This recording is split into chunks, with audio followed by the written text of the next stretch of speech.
La definición que se tiene sobre política generalmente nunca trae buenas referencias, y más para un pueblo como lo es el pueblo venezolano.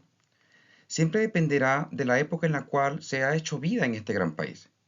Pero si a veces hablar de política es complicado de digerir, se tiene conciencia del tabú que significa hablar sobre gays, lesbianas, personas trans, etc.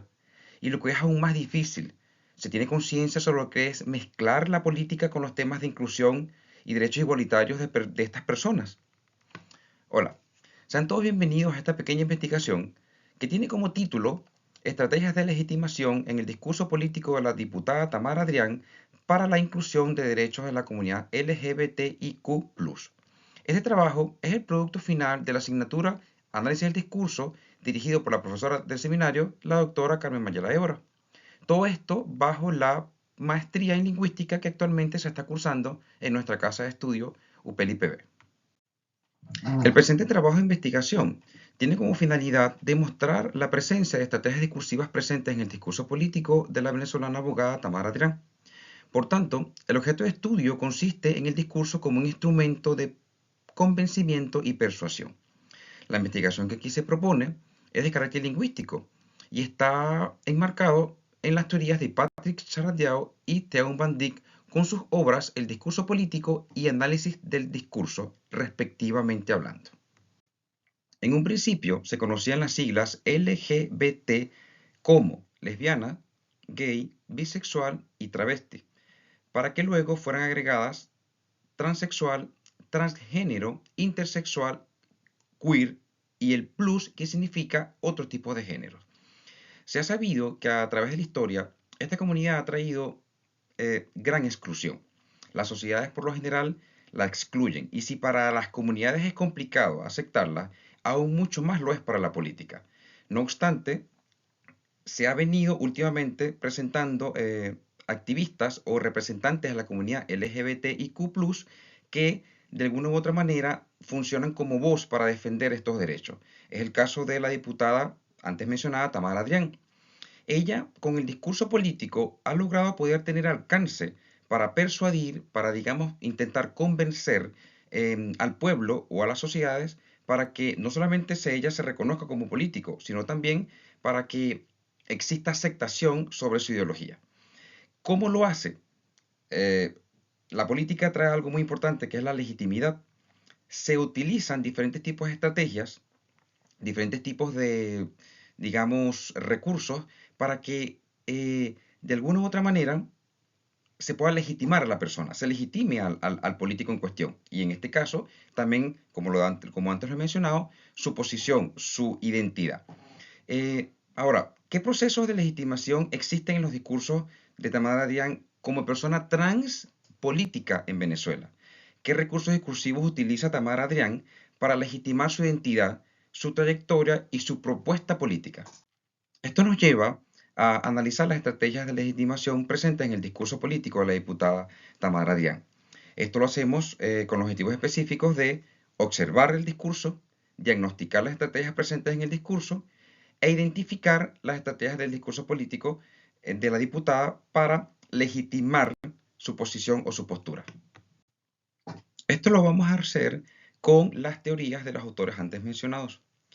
En este sentido, las ideologías pueden ser vistas como un, digamos, repertorio de creencias, valores, ideas, incluso imaginario social que tienen algunas personas como individuos o algunos grupos y que puede de alguna forma funcionar para modificar, moldear las sociedades, incluso las costumbres de las sociedades.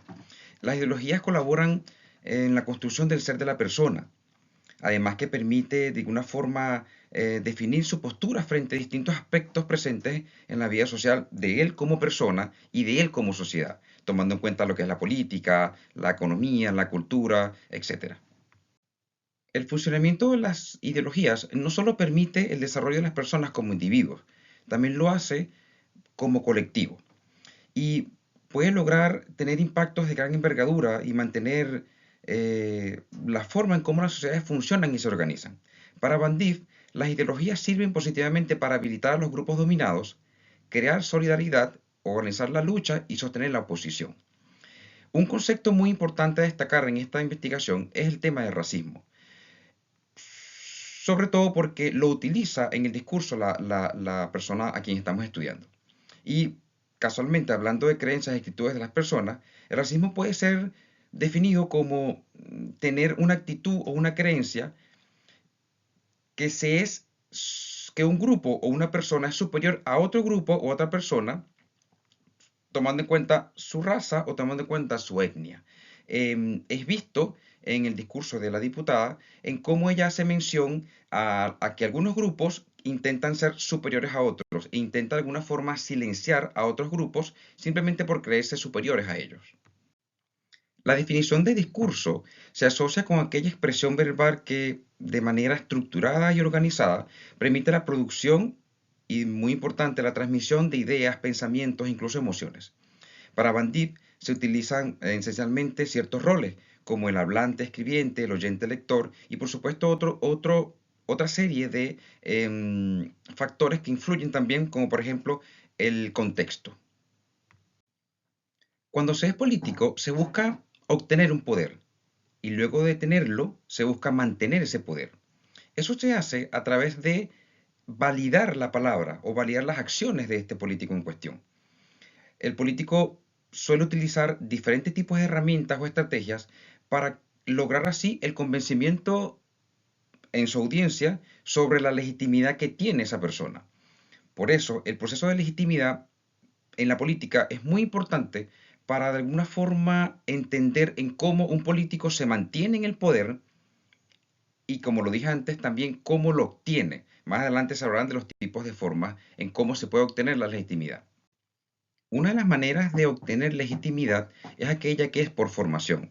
Esta es cuando se busca a una persona que ha pasado por diferentes universidades o que ha tenido diferentes estudios y que el pueblo lo considera capaz para gobernar. Otra es aquella que es por mandato.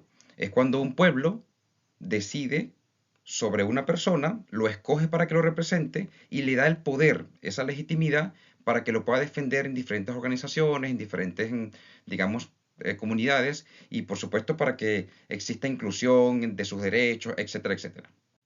El personaje estudiado, a quien vamos a estudiar el discurso, es Tamar Adrián Hernández, antes conocido como Tomás Mariano Adrián Hernández.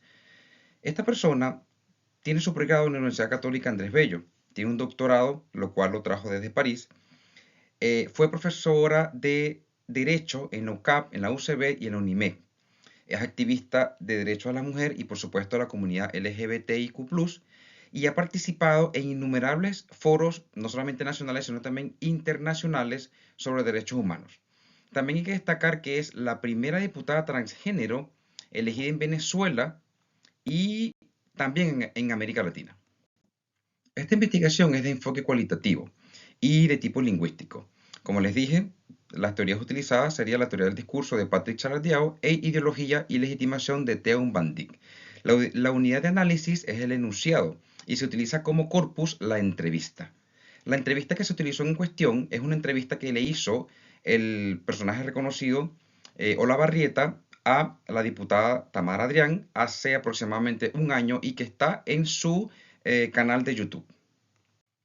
A continuación voy a hacer una combinación en lo que es parte de la teoría y lo que es la aplicación a la matriz. Es para hacerlo un poco más corrido y para que podamos lograr obtener los resultados en esta investigación. La primera estrategia o recurso del discurso evidenciada en el discurso de Tamara Adrián es sobre la persuasión entre la emoción y la razón. Charlotte nos habla sobre que se admite que no se puede apartar los sentimientos de todo proceso lingüístico y nos habla de diferenciar entre lo que es la convicción y la persuasión. La primera hace alusión a lo que es el uso de la razón, el uso de la verdad, el uso del intelecto, por así decir. Y la segunda hace énfasis en lo que es el uso de la emoción, ya es más parte de lo que es la parte anímica de la persona. Como pueden notar, dentro del discurso de Tamara Adrián aparecen ciertos enunciados que dan evidencia de lo que estamos hablando anteriormente. Por ejemplo, en el uso de la convicción o de la razón aparecen enunciados como la homosexualidad, por ejemplo, se despatologizó en el año 1989 y la transexualidad no vino a ser sino en el año 2019. Y con el uso de la emoción nos dice, a lo mejor me hubiera gustado pensar que yo hubiera sido esas personas que luchaban por la igualdad y por la abolición de la esclavitud o contra la segregación racial. Ahí de alguna forma ella siente empatía por las personas en ese sentido, en ese pasado, y muestra interés, muestra emoción por incluso participar en estos eventos. La descalificación al adversario es un recurso o una estrategia muy utilizada en los discursos de los políticos. Charles nos dice que el sujeto político, en posición de tener que combatir a un adversario, debe rechazar los valores opuestos a lo que él preconiza, mostrando con una buena argumentación cuáles son las debilidades y el peligro de esas ideas. En el discurso presente aparecen ejemplos como la organización patriarcal, factores retrógrados.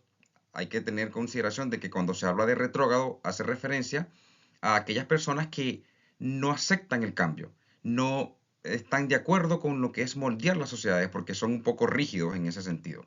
Y para ella, estas personas suelen ser sus adversarios y presentan un peligro para la sociedad porque tratan de detener el progreso y detener la inclusión de los derechos igualitarios en general. Otro ejemplo, porque lo único que hacen es decir lo que yo pienso es esto, y todo lo que están fuera de mí tienen que hacer lo que yo ordeno y pienso y lo que yo creo. Por supuesto, da un nivel autoritario del adversario, un nivel en que lo coloca en alarma, en alerta, en que no pueden pensar dar su apoyo a personas que piensen de esa forma. La dramatización del discurso también es una estrategia fuertemente utilizada por los políticos y por supuesto no dejó de ser o no dejó de estar en el discurso político de la diputada Tamara Adrià. Esto se hace normalmente cuando se utiliza el horror, incluso el amor, la pasión o hasta el humor dentro del discurso, como estrategia para intentar, como se ha mencionado antes, persuadir o incluso convencer al público o convencer al pueblo. Ejemplo de esto se puede denotar cuando nos conseguimos con los enunciados siguientes. No existe un rayo homosexualizador que hace que la gente se transforme. Eso no pasa. Utiliza el humor. Yo tengo una línea directa de comunicación con Dios y Dios entonces me dijo por teléfono que tal y tal cosa y tal cosa. Humor. Y el horror, por ejemplo, cuando se dice, porque sea un país donde te llevan a la horca por ser homosexual. Horror, muerte. Allí ella utiliza esta estrategia para crear conciencia en sus interlocutores. Como antes les mencionaba, el uso del racismo, o más bien el uso de la evidencia de racismo en grupos pasados, también es practicado por la diputada. Y se puede evidenciar cuando ella intenta describir cómo ha sido o cómo se ha presentado los hechos de racismo y que ella quiere como compararlos, porque es lo que se busca hacer, comparar con las realidades actuales y de alguna u otra manera intentar que no se repitan ese tipo de acciones, que no se cometa acciones de racismo, que se trate de aceptar al pueblo o aceptar a las personas o aceptar a los grupos minoritarios sin que exista el tema de discriminar o el tema de creerse más que las demás personas. Esto lo lleva a cabo en su discurso a través de enunciados como los siguientes: la misma posición que asumieron aquellos que estaban en contra de la abolición de la esclavitud, o la misma posición que tenían los surafricanos en contra de la integración en Sudáfrica y en contra de la evolución del apartheid, o la misma posición que tenían en contra del voto de la mujer. También lo que están haciendo los talibanes ahorita restableciendo lo que hicieron hace 20 años de prohibirle a niñas que vayan a los colegios o la universidad. Clara referencia a lo que es el racismo que ha sucedido y que actualmente existe y que ella busca evitarlo en las realidades o en las sociedades actuales. Por último, se logró observar la estrategia argumento por analogía. Según Charles Yao, los argumentos por analogía, abundantes en el discurso político, cuyo efecto comparativo es susceptible de producir un fuerte impacto. Este intento de impacto que se intenta conseguir es para crear conciencia, para crear una fuerte necesidad de cambiar de opinión o de cambiar de parecer. Esto es evidenciado dentro del discurso de la siguiente manera. Las mujeres no tenían derecho a la patria potestad porque eran mujeres, así como no tenían derecho a voto. no administraban los bienes de la comunidad conyugal, no tenían la patria potestad sobre los hijos. El propósito que tiene este enunciado es mencionar las situaciones de las mujeres en el pasado y la lucha por la cual han pasado para poder tener derechos. Esto lo hace para tratar de comparar lo que se está viviendo actualmente, lo que se presenta actualmente con las comunidades LGBTIQ+, y que ellos o que esta comunidad debe luchar y debe conseguir para poder tener los derechos que están esperando. En este sentido, se puede decir que las teorías presentadas por Charles Diao y Van Dief ha permitido la caracterización del discurso de Tamara Adrián como uno que contiene un gran uso de estrategias y herramientas que le aportan a ella y a su discurso convicción, veracidad, credibilidad. Esto lo hace en un principio por la legitimidad que le aporta aquella que es por mandato y aquella que es por formación. Estas, primero, a ella le dan una posición que quizás otra persona representante de la comunidad LGBTIQ+, no la tiene. Le dan una voz activa, le dan una posibilidad de hablar, no en cualquier parte, sino en organizaciones, en eventos internacionales, y que busca tanto conseguir la aceptación de su ideología y de la ideología que ella representa o los derechos que representa, y también la aceptación personal, ya que ella ha conseguido, por ejemplo, como logros personales, que que ella sea aceptada como hombre y que sea aceptado su nombre como mujer. El uso de estos tipos de recursos o estrategias da cuenta de esta necesidad o esta intención, perdón, de esta intención de conseguir lo que se quiere, de conseguir aquello que necesita, primero como político y luego como persona defensora de los derechos de un grupo minoritario como lo es el grupo de la comunidad LGBTIQ+. Y no solamente lo hace con este grupo minoritario, también lo hace con otros grupos. Por ejemplo, dando ejemplos de lo que pasó en el pasado de esclavos o de negros, ella está también demostrando su apoyo a estas personas. O sea que no solamente lo hace con el grupo que ella representa, sino también con otros tipos de grupos minoritarios. Este trabajo puede tener, se puede conseguir más estrategias dentro de su discurso. Puede ser ampliado, este trabajo puede ser utilizado para un trabajo más extenso donde se puedan reconocer junto con las mismas teorías presentadas, otros tipos de estrategias para intentar legitimar a ella como persona y también para tratar de legitimar su discurso como defensora de los derechos humanos, especialmente de los derechos de un grupo minoritario en particular. Les agradezco mucho por su atención. Nos vemos en la próxima.